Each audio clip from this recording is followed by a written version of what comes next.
mutlu bir yolculuğa çıktılar. Çıktıkları bu yolculuğun ismini aşk koydular, sevda koydular. Alkışlar bugünün yıldızlarına, alkışlar bugünün en özel kişiyle gelsin.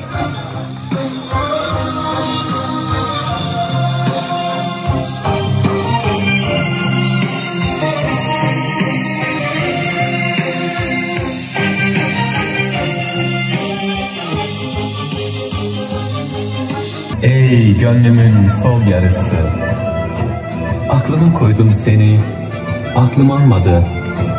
Kalbime koydum seni, sana doymadım. Arşımın aşkı yar. Aşk sandığın kadar değil, yandığın kadar.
Çok